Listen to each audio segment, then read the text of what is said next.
again. Welcome to Nick's Impromptu Reviews, and today we're reviewing Puerto Rico. Puerto Rico as one of the first Euro-style games to be popular in America.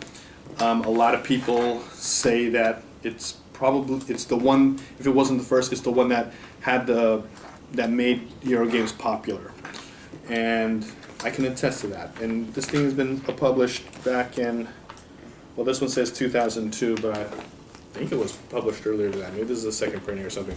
But anyways, Puerto Rico, it's like I said, it's a Euro-style game. And Euro-style game, I guess that's an easy way to say that it's a non-traditional type game. There's not much confrontation. In other words, you don't attack people, a lot of micromanagement, and there are several ways to achieve a victory goal. And usually that victory is to get victory points, and that's the case here. The very thematic, like all Euro games are, or most Euro games are. And the theme here, basically, you're a bunch of governors in the new country of Puerto Rico, and you're trying to make goods and ship them out to other countries. And that's pretty much the game. The person who ships out the most goods, produces the most goods, and ships them out, they get the victory. And there's a lot of stuff going on in these Euro games if you're not familiar with Euro games. And this is one of the original Euro games. Is it good? Let's take a look. So here's the initial game setup, and as you can see, it's very busy. There's a lot of stuff going on here.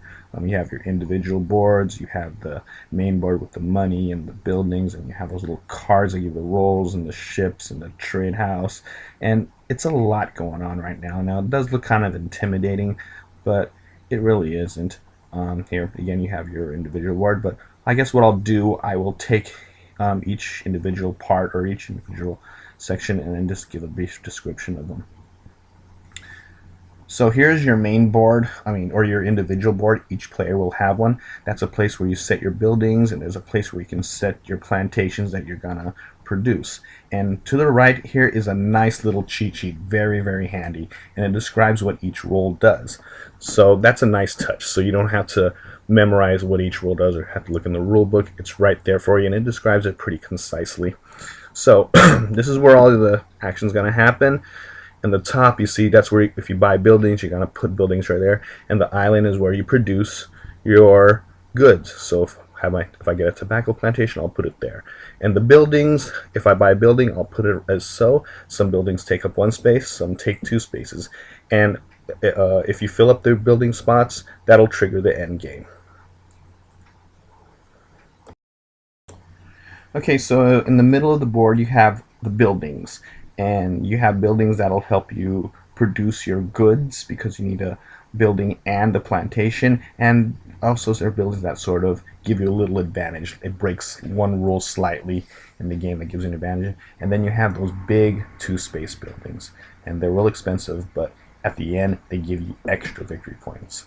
And in the middle, of course, you have the doubloons, or the money, which you use to buy stuff. Okay, and you have these wooden tokens which represent the actual physical goods that you produce. Yellow is corn, blue is indigo, white is sugar, brown is tobacco, and black is coffee. And yes, there is a limited amount, so if you run out during the game, that's it. You probably won't be able to get it until it gets used or discarded. And here are the ships and the trade houses. And there are two kinds of ship. You have your trade ships and you have the colonist ships. The trade ships are represented by the 5 space, the 6 space, and the 7 space. And those are the ships that ship your goods and give you victory points. And here is the trade house and the colonist ship. The colonist ships provide you the workers, and every time the mayor role is used, you replenish it with these discs. And these discs represent your workers. And right here is the victory chips, and of course this is ultimately what you want to get. And also, this is also a trigger to end game as well. So if the buildings in your island are filled or the victory points are gone, that triggers the end game. And now these are the roles, and this is probably the most important part of the game because these roles are the ones that let you do your things to get victory. And these roles, what they do, they help you produce, or they let you produce, they let you make buildings, get colonists, trade for money, ship the goods, get plantations. They help you do the things you need to do. And you have the governor, and the governor represents the first player. So what happens, the governor will be able to choose one of these roles. They'll get the privilege, and everyone else will be able to do the role. Then the next person will get to choose. And now the governor piece, after everyone has chosen their role, after one round, the governor piece gets passed around the table, clockwise or counterclockwise, wherever you want it. And so everyone will be able to be the governor. And as you'll see later, being first does have its benefits, so it's important that the governor card be passed around the board and have everyone get a chance to be the governor. And finally, you have the plantations, and when you do the settle roll, you'll be able to pick one of these. Now, the person who picks it has the option to get the quarry, so that is the special benefit for the person who picks the roll. And the quarry helps you buy buildings at a cheaper cost.